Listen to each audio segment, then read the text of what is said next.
already we have discussed that what is this? This is computer, right? This is a program, right? This computer will understand binary, okay, either 0 or 1. So whatever the information we will give it to the computer, it has to be converted to binary, then only computer could able to understand and process it and give the result. This is what we have discussed in several classes. Now let us consider we are having a as the variable, and for a we have assigned 5. Okay, a is the variable and 5 value we are assigning to a. Then how it will be stored internally? That 5 will be stored internally as binary. Okay, so 5 has to be converted to binary. What is the binary number of 5? Binary number of 5.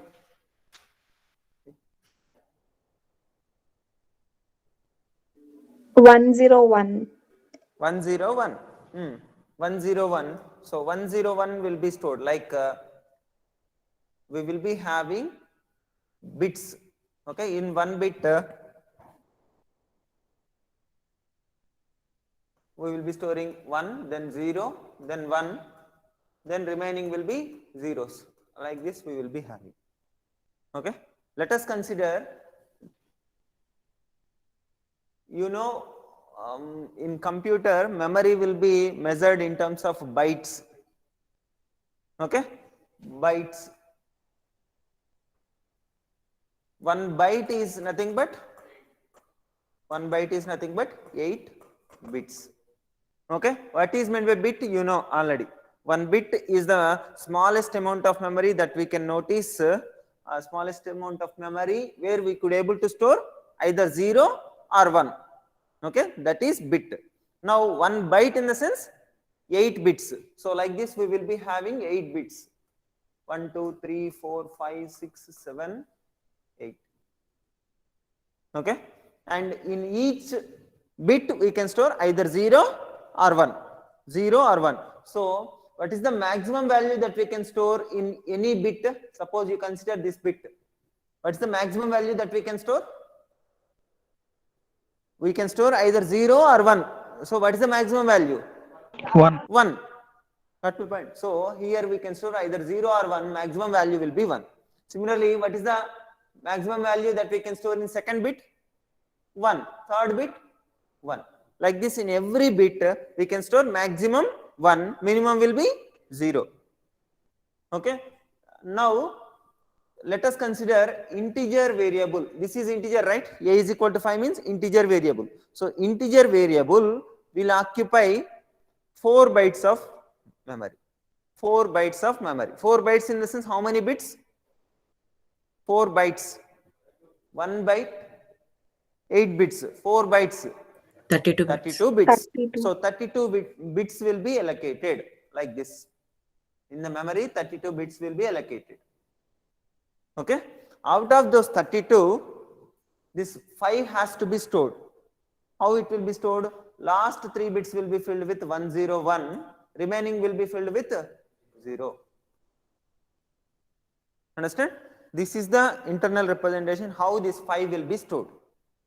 Got my point? Any doubt? Shall I repeat? Yeah. See, 5 we have to store internally. As this is integer, integer occupies 4 bytes. 4 bytes in the sense 32 bits. Okay, 32 bits. In these 32 bits, this 101 will be stored here like this. Then remaining will be filled with 0. Okay. Next, you consider a value as 15. Or you consider instead of 15, consider 14, because 15 will also, this 101, how it will be stored, you might be confused. Like even if you reverse it also 101 only, right? That's why you consider a value as 14. What is the binary equivalent? Binary equivalent of 14? 1110. 1110. Yeah. 1110. This is the binary equivalent. So last 4 bits will be 11110, remaining will be zeros. Understand? Like this, internally these integers will be stored. Similar to this, suppose you consider CH is equal to capital A. What does it mean? A is a character, okay, but we don't have explicitly character as the data type in Python. What we are having? String. So whatever the characters we are having inside string, those also needs to be converted to binary. Understand? So suppose if we have 15 or 14 or 5, then we could able to convert to binary by dividing it with 2. But characters, how we can divide? That's the question, isn't it? How this character can be converted to binary? This is the question. For that, there is one unique format specified, that is, although for our convenience, these we are representing as characters, as normal text, okay. For all these characters, we will be having corresponding numbers, okay, corresponding numbers. That particular number we call it as ASCII code. There are some standards actually. One of those standards is ASCII code. Okay, American Standard Character Information Interchange, like that. Some abbreviation will be there. Sorry, this I think ASCII is okay. So now ASCII character is nothing but ASCII code is nothing but whatever the number that we are having for every character. Okay. Now for this capital A, number is, that is ASCII code is 65. For capital A, ASCII code is 65. So how it will be stored? Capital A will be stored. What is the ASCII code corresponding to this A will be retrieved, then that will be converted to binary. Okay, 65 will be converted to binary, that we can store like this. Got it? Now for B, 66, for C, 67, like this it will continue. Okay. What is the ASCII code of Z?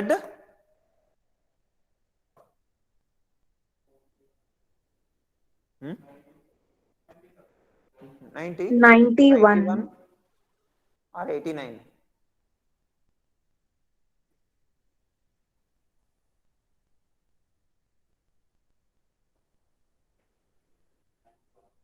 $90, 1, 92 or 89? It is 90, right? 65 plus 20, 25. Why 25? Okay. So 90 is the ASCII code for, right? So 65 onwards we have to count, then Z will be 90. Okay. Similarly, for small a also 97. Okay. For small a, the ASCII value or ASCII code is 97. Okay. So for small b, 98. Like this. What is the last number? That is for Z. For small z, 1, correct, 123 or 122, check once. Okay. For small z, the ASCII value is 122. So now whenever we try to store any of these characters, either capitals or small characters, then automatically corresponding ASCII value will be retrieved. Okay. That will be converted to binary, that will be stored. Got it? How it will be stored? Yeah. Next, one more thing you can observe here, like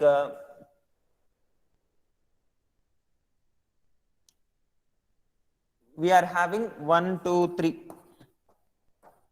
Okay, these are numbers. Okay, if I enclose this in single quotes, then These will not be numbers, right? These will be strings or characters. Okay, strings you can consider. Okay, then how this 1 will be stored or 2 will be stored internally? Got my point? How this 1 will be stored or 2 will be stored internally? In general, if 1 is normal number, then you can convert into binary. 2 is normal number, you can convert to. Okay, these all, what is the binary number? 1 only. For this 1 0, for this 1 1, 1 0 0, 1 0 1, like this we are having corresponding binary number. But we cannot relate to these as like this. Understand? Why? Because why we cannot relate? Any answers? Hmm? It is a string, okay. Even though it is string, can we? Why we cannot relate? Any other reasons? Try to understand. This is different from this. Okay, this is having this binary equivalent for 3 1 1, for 4 1 0 0, like this we are having. But why can't we give same 1 0 0 to this? Yeah, that is one of the reasons. Any other reasons that you can expect? Yeah, any other answers?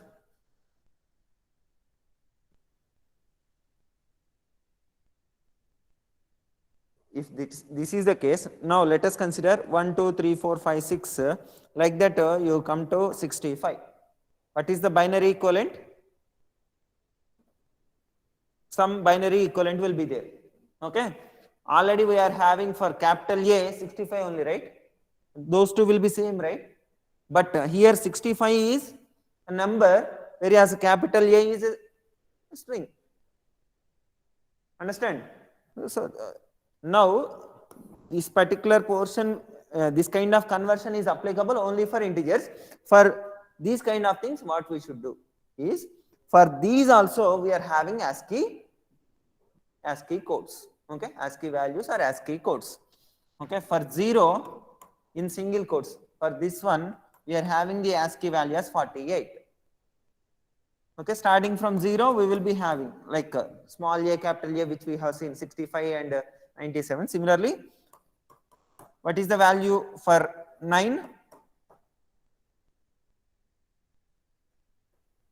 57.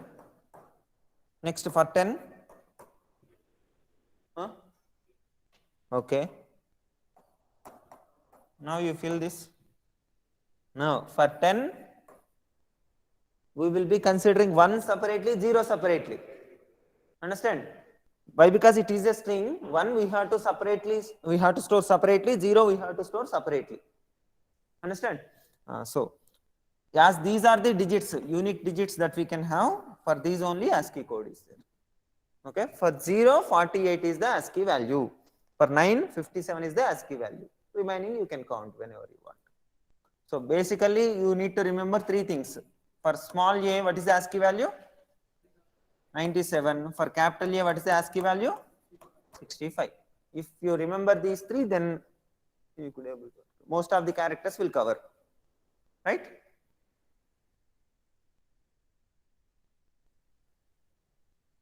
Yeah. Any doubts, online people?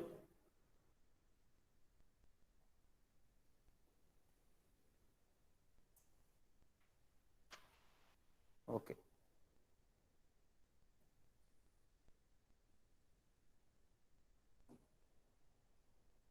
Now I will be giving a character as the input. Okay, one character as the input. I wanted to get ASCII code. Okay, for this ASCII code, we have to get as output. Okay, next I'll be giving ASCII code, then I have to get corresponding character. Okay, for this you write the program. Write a program to convert the given to get the ASCII code of the given character and vice versa.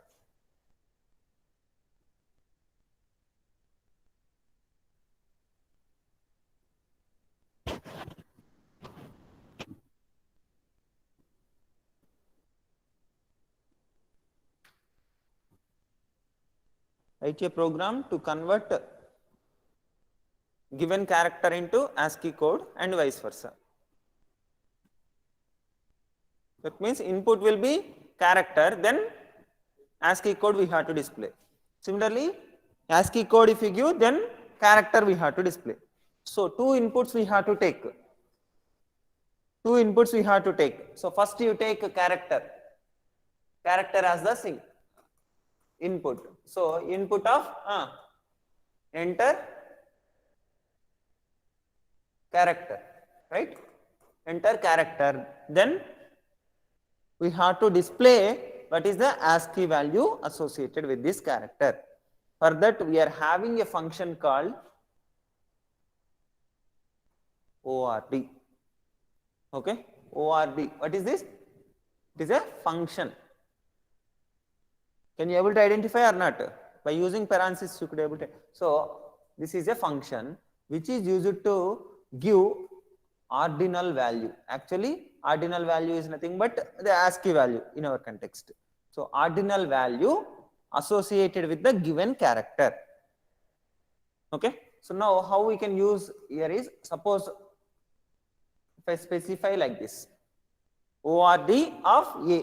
So what we are passing here? Capital A. So what it will return? 65. That is the functionality of this function called ORD. Okay. So after taking the input into CH, what we have to pass? That CH we have to pass to which function? ORD function. Then it will give the value, ASCII value. So directly we can print ORD of CH. ORD of CH. Or you can replace this with a simple thing like C is equal to ORD of CH, then you can print C.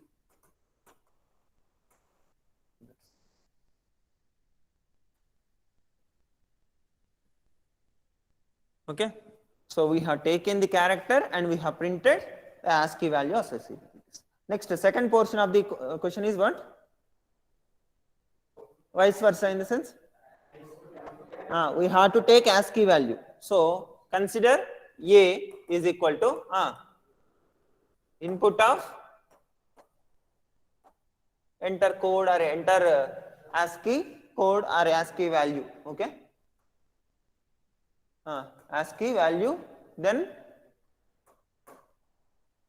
this we have to pass to some function. There is a function which is having the functionality reverse to this ORD, that is CHR. CHR is the function. So whenever you provide a value, corresponding character will be returned. CHR is the function. Whenever you provide ASCII value, then corresponding character will be returned. So what we have to print?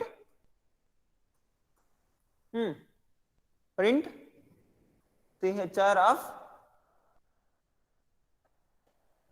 ASCII value. Okay, then corresponding character we will get. That's it.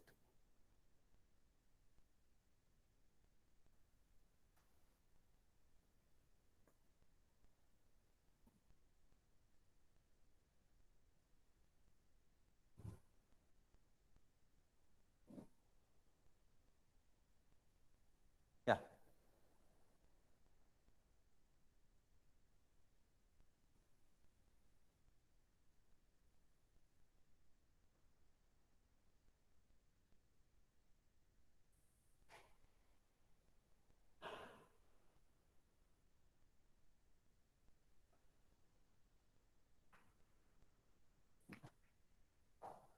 Now write a program to print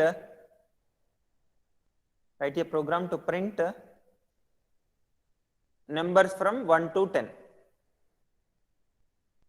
Write a program to print numbers from 1 to 10. Simple program with whatever the things we have discussed so far in previous classes, you could able to write it. Yeah. Write a program to print numbers from 1 to 10 or 1 to n for what we call it. To make you start, you can use 1 to n. Write a program to print numbers from 1 to n. So what is the input? Enter number. So n you take as input. After that,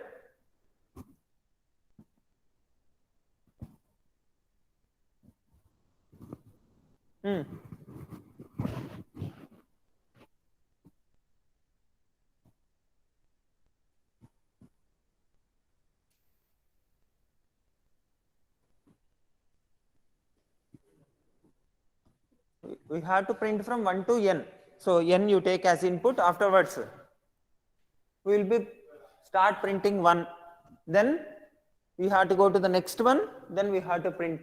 Then next one we have to print. Next one we have to print. Like that we have to repeat until we reach n. So if n is let us say 9. So 5 means we have to display. Next 6 we have to display. Why? Because it is less than n. So we will display. Next 7 we will display because it is less than n. Next 8 we will display. Next 9 we will display. Why? Because it is less than or equal to 9. Less than or equal to n. Next 10 we will stop there. Okay, this is the logic. So how we can impose this? For this, n plus 1. Whenever we have reached n plus 1, then we have to stop. That is one thing. So we need to maintain this count, right? Understand? So count, let us give some name. This is the count variable. I is the count variable. So I value starts from 1. So n you take as input. Input enter number. Okay. Afterwards,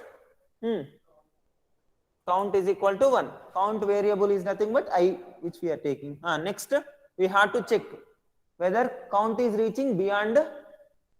Count is going beyond n or not. We have to check. That means I less than or equal to n or not. We will be checking. Less than or equal to n or not. We will check. Then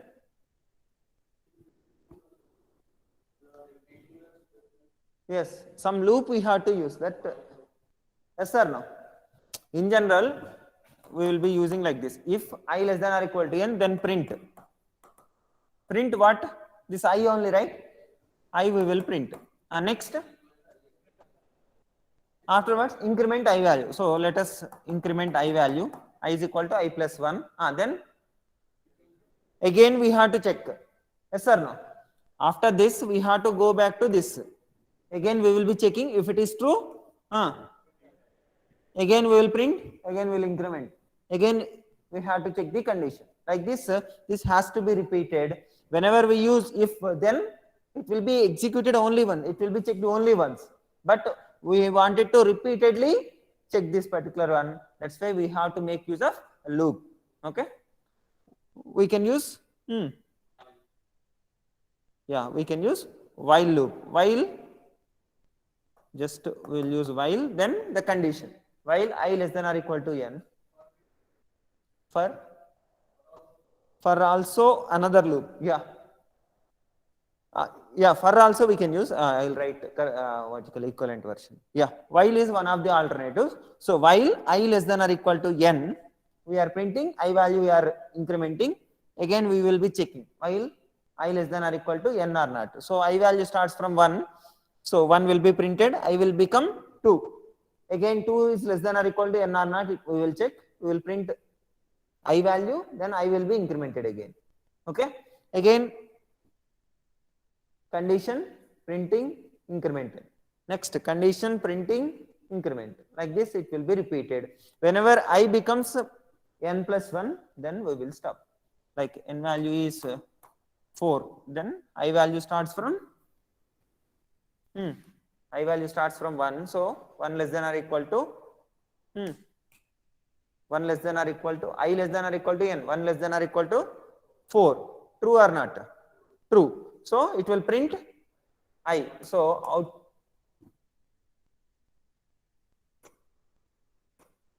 So I, what is I value? 1, that will be printed. Next I will be incremented. So I becomes 2. Next 2 is less than or equal to n, that is 4. 2 is less than or equal to 4, it is true. So it will print 2. Next I will be incremented. Next, again I less than or equal to n. So 3 less than or equal to 4. So it is true. Again it will print 3. Next, I value becomes 4. Next, 4 less than or equal to n. That is true or false? True. So it will print I value, that is 4. Next, I value will be incremented. I becomes 5. Next, 5 less than or equal to 4, that is false. Whenever it is false, it will terminate this loop. Okay. So the output will be 1, 2, 3, 4. If I give n value as 10, up to 10 it will continue. Okay. In written test and in company written test, they will be giving like this.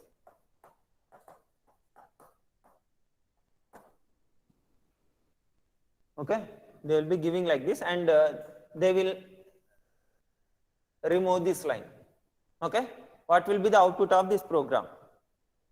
In general, we will be tempted to consider whatever the example we have learnt. Okay, we will not consider the basic. I value starts from 1, I less than or equal to n, then I value being incremented, then printing. Then it is being repeated. Like that we will consider, and we will answer like I value is 1, so it is incrementing, then printing, incrementing, printing. So it will start from 2 like this, 2 to, let us say I value is, n value is 4, so up to 4 it will be printed. Like that we will consider. But what is the logic here? I less than or equal to n, whenever it is true, just we are incrementing, we are not printing. Why? Because inside this loop, how many statements we have? Only one statement. What is that statement? I is equal to I plus 1. This we have written here. So when this will be executed, whenever this particular loop is terminated, then only this will be executed. When this loop will be terminated, whenever I goes beyond n. So I value starts from 1, I value will be incremented, again condition will be checked, I value will be incremented, again condition will be checked. Like this it will be repeated. Whenever I becomes 5, then condition will be failed, then it will come out of this loop and it will print I value. What is the output of this program now? Value of? No. If I value is n, then it will be there in loop only. When loop will be terminated, when I becomes I plus 1. See, when I goes beyond n plus 1, beyond n, then only this loop will be terminated. So, while coming out of this loop, what will be the value of I?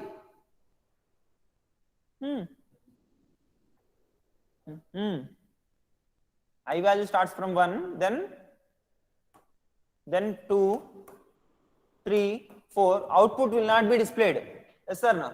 Why? Because this will be executed after terminating this loop. So this we don't have. Then it will be the output will be like I value will be incremented to 5. Then 5 is less than or equal to 4. Then this will be terminated. Then printing I value. That means 5 will be the output. Got it? Although everything is known to you, at that particular time you should be you should have more fundamental understanding. Then only you could able to answer. Okay, there is no trick at all. Just the thing is you have to observe this indentation is there. So this will not be executed while repeating the loop. Okay, while coming out of the loop. Okay, after coming out of the loop only this statement will be considered. Got it? Yeah. Next, now similar kind of thing we can, same program we could able to write by using for loop as well. Okay, what is the use of for loop? A loop, some statements we wanted to repeat multiple times continuously, then we will make use of loop. Here these statements we wanted to execute repeatedly, so we can make use of loop. Similarly, by using for loop also we could able to write same way. Like what is the input? Input will be same, that is n is equal to, that input is same, and for we have to use, okay, for we have to use, then I is the counter, okay, I is the counter, then for in earlier we have used with respect to strings this kind of thing. For in for strings, character by character, how we can print in string, character by character, we have used this, right? For C in S, then print C, okay. For C in S, print C. In the last class before the Diwali we have seen, right? Extra class. Yeah. For C in S, print of C. So C will be printed. What is the value of C? One by one, one character by character, it will be taken and it will be printed. Okay. Similar to that, here what is the value of I? What should be the value of I? What should be the value of I? 1, 2, 3, so on up to n. Okay. There are some specified values for I which are allowed. Understand? For that we are having a function called range. We are having a function called range. Okay. If I specify here, let us say 1, 5. What does it mean? Range of 1, 5 in the sense 1, 2, 3, 4, 5. All these values will be part of it. Whenever we say range of 1, 5 in the sense, starting from, this is the start, 1 to 5 minus 1. Okay? What? No, it is a function actually. Range is a function. Earlier, what we have discussed, list or tuple, those all we have used like this. Suppose T1 is the tuple or L1 is the list, then we can make use of, these two are ordered, right? Ordered collection of elements. So we can make use of index. Some index we can use. For index we will be using square brackets. But this is a function, range is a function. So range of, what is the syntax actually is start, we will be having, we will be providing start, stop, okay, start, stop, then third one is like earlier we have used in this 1, 4, then it's the third one that we can use. Step, like that here we are having third one as step. Okay, this is the syntax. 3 parameters we can provide for range. So range of 1, 5, 2 if I specify. Range of 1, 5, 2. What will be the answer? Range of 1, 5, 2 means 1, 3.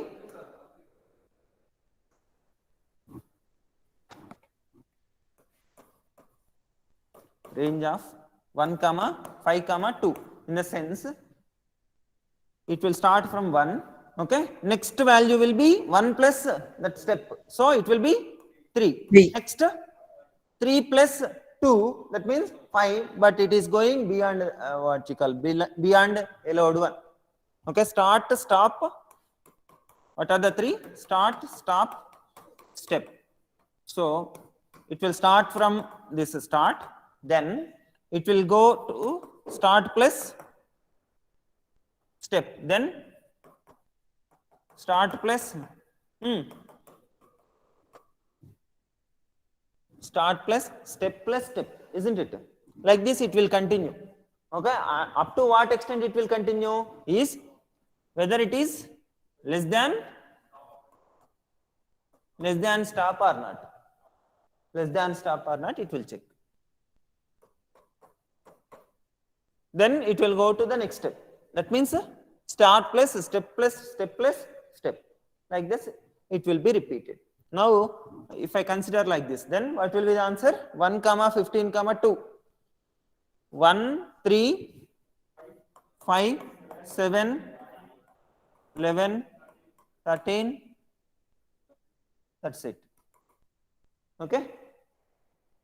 So step will indicate how we have to increment. Okay. By default, the step will be 1. If you don't specify, by default it will consider it as 1. So range of 1 comma 4. What will be the answer? 1, 2, 3. That's it. Right? Next, one more thing is, if you don't specify start, then by default it will consider from 0. Okay, that means as we have excluded this third one, that is the step by default the value of step is 1. Similarly, by default start value is 0. Okay, so now we can, this is optional, isn't it? Step is optional and start is also optional, we are saying. So I can use like this, range of 5. What will be the answer?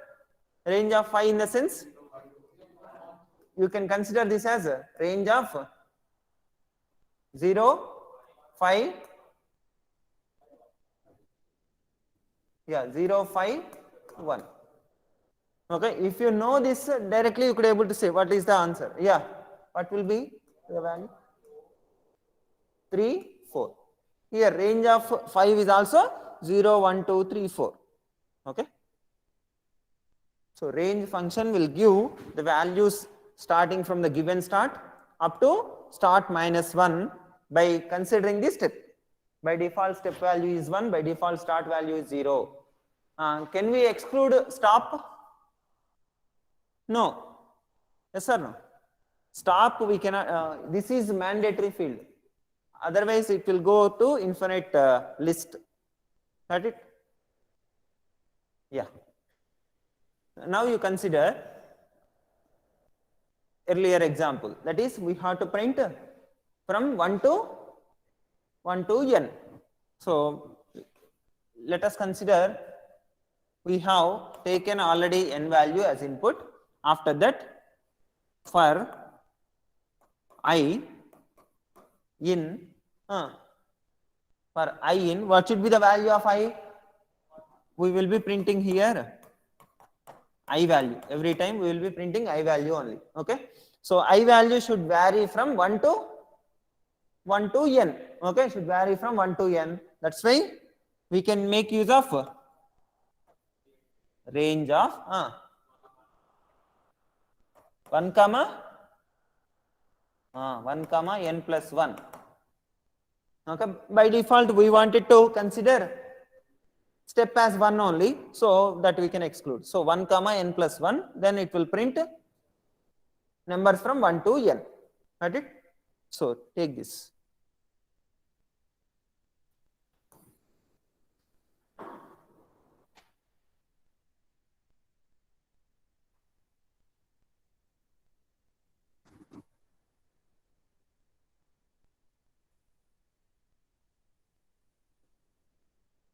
Now you write a program to print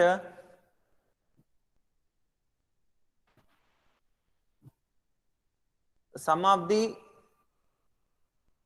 odd numbers and sum of the even numbers. Write a program to print sum of the odd numbers and sum of the even numbers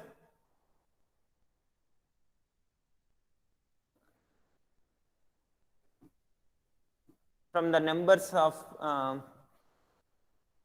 in the list of numbers from 1 to n.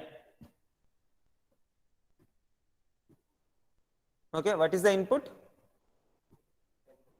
N is the input. N is the input, then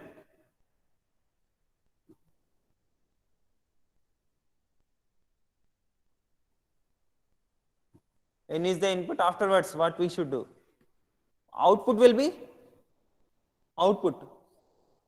sum of the even numbers, that is one output. Another output is sum of odd numbers.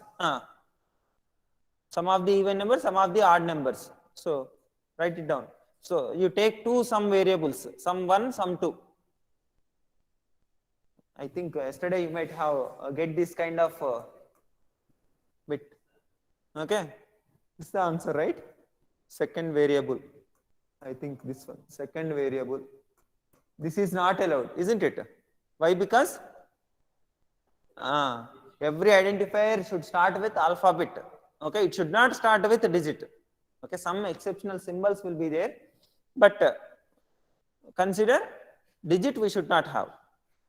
Okay, now we say two variables, two outputs we should give. N is the input and two outputs. One is sum 1, another one is sum 2. Okay, sum 1, sum 2. How you have to count? How you have to sum up? Add. Do it. Just sum of the numbers from 1 to n means what you will do? Sum of the numbers from 1 to n. Instead of printing, instead of printing here, just sum is equal to sum plus I. Just if you do it, then it will be counted. But what should be the value of sum initially? It should be 0. This kind of thing we discussed, yes or no? In flowcharts itself we have discussed. So sum you initialize with the value 0. Okay, sum is equal to 0. Then for I in range of 1 comma n minus 1. So it will be repeated from 1 to n. Then sum is equal to sum plus I. Okay, then it will be repeated. Finally, we have to print sum. That's it. Okay, it is outside of this loop, that you keep in mind. After completing this loop, then we will be printing. Okay, now according to this question, what we should do? We have to maintain sum 1 and sum 2. So sum 1 is equal to 0, then sum 2 also we should initialize with 0. Okay, sum 2 also 0. Then for I in range of 1 comma n plus 1, what we should do? We should check whether it is even or odd. Yes or no? Some of the even numbers, some of the odd numbers we have to find. So if I mod 2 is equal to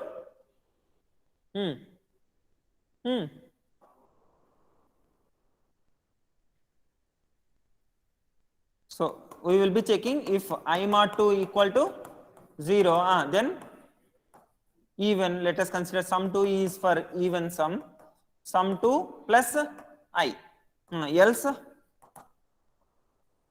sum 1 is equal to sum 1 plus I. Finally we have to print sum 1 then sum 2. That's it. Did you get the point? I in range of 1 comma n plus 1. If I is even, then we are adding to sum 2. If it is odd, then we are adding to sum 1. So let us consider the given input n is 5. N is 5. So from 1 to 5, whatever the even numbers we have, that we should sum up to, okay, sum 1, sum 2. Sum 2 should be what? Even sum. Okay, even. What are the even numbers from 1 to 5? 2 and 4. Sum is 6. Next, what are the odd numbers that we have from 1 to 1 to 1, 3, 5. So sum will be 9. These two should be the output. So how we are getting these two, we will see now. Initially we are considering sum 1, sum 2 as 0. Next we are taking 1 to 5. That is 1 we will take. We will divide with 2. If it is even, then we will add to sum 2. Okay, if it is odd, we will add to sum 1. So 1 is even or odd? Odd. So we will add to sum 1. Next 2. Then next 3. So it will become 4. Next 4. 4 means it will become 6. Next 5. 5 is odd. So 9. Next it will go to 6. Whenever it goes to 6, then it will stop. That's why we are using here 1 comma n plus 1. That means 1 to n. It will repeat it. Then sum 1 and sum 2, we have to display. That's it. Okay.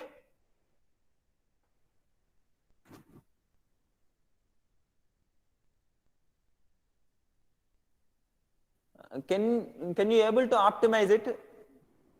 by using the context here, suppose you consider even numbers, odd numbers, we have to sum up. Okay, even numbers separately, odd numbers separately. Okay, suppose n is the even number. N is the even number. What will be n plus 1? Odd number. Suppose n is odd. What will be the n plus 1? That is known, right? So can we need to check for that? By using this fact, by observing this fact, can you able to optimize it without performing this kind of, without performing that mod operation? Can we able to shift from this to this? Sum 1 we will add sum 2, then sum 1, then sum 2, like this. How we could do? No.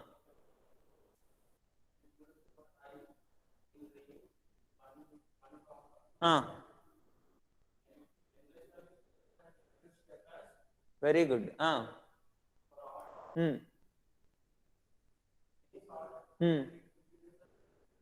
Yeah. It is like we will start from 1. Okay. We'll start from 1. Let us consider n value is 15. Okay. What will be the even numbers or odd numbers within that range? 1 to 15. What are they? 1, 3, 5, 7, 9, 11, 13, 15. Okay, up to 15 we should go, right? 1 to n. So these are the, if you observe, it is like we are going 2 steps. Okay, step. So if you specify the third parameter as 2, and if you start from 1, then all will be odd numbers only. Understand? Next,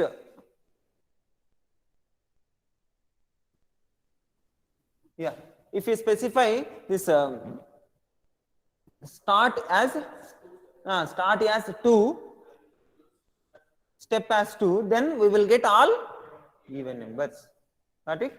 So like that, but we have to use 2 loops. But even though if you use 2 loops, it will not cause more computation compared to this.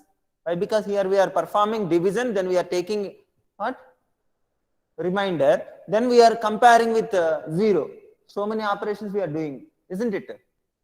That's why, can you replace with that optimized code? For in, for in range of 1 comma n plus 1, sorry, step is 2, then yeah, that is sum 1 is equal to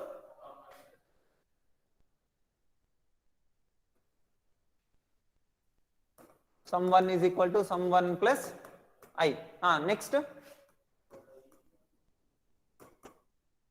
for same I we can use. Okay, but initial value of I we are changing like this, range of 2 comma n plus 1, step is 2, then sum 2 is equal to sum 2 plus I. Then finally we will print sum 1, sum 2. Right? Understand? Which one is better, this one or earlier one? Computation wise, it is efficient compared to earlier one. Why? Because directly we are adding.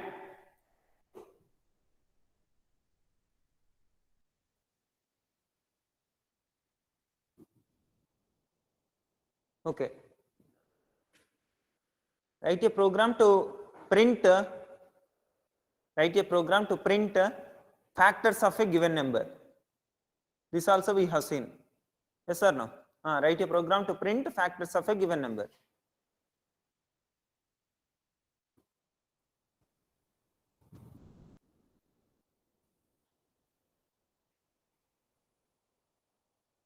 What is the input?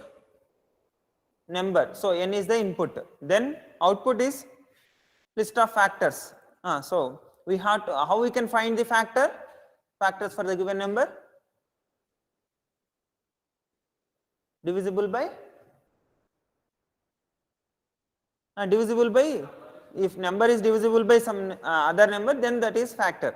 So we have to suppose number is 15. Is there any possibility to have 20 as the factor for 15? 16 as a factor, 17 as a factor, 150 as the factor? No, right? So up to n only we will be having factors. For any number n, up to n only we will be having factors. So how we can modify this? I value starts from 1 up to n plus 1. Every number we have to check, isn't it? Yeah. If n mod I is 0, then if n mod I is 0, then I is the factor actually. Yes or no? If n print I, that's it. Print I. Then we will be getting factor. Yes or no? Just we are using range function. This entire thing you know, this logic you know. Just we are using for loop, then range function. Then we could have it. Okay? Tomorrow also I will take class. Okay? So almost from now onwards, you will be having frequently classes. Okay? Whether you will attend online or offline, that is up to you. Huh? Tomorrow exam at what time? Afternoon, right? Both exams you have. 2 exams, okay. Okay, we will continue in regular classes for this week. From next week onwards, we will take. Because there should be some balance, like either we have to spend more time or we have to compress the syllabus. Okay, which one you prefer, based upon that we will go. If you don't want to sit for more time, you don't want to attend more classes, then we will make it compress. Okay, if you are interested, then we will have sessions. Okay, because you are having free time, right? Day by day only you are having classes. What is there? You can attend, I hope. Yeah. Online people, you please enter your roll number.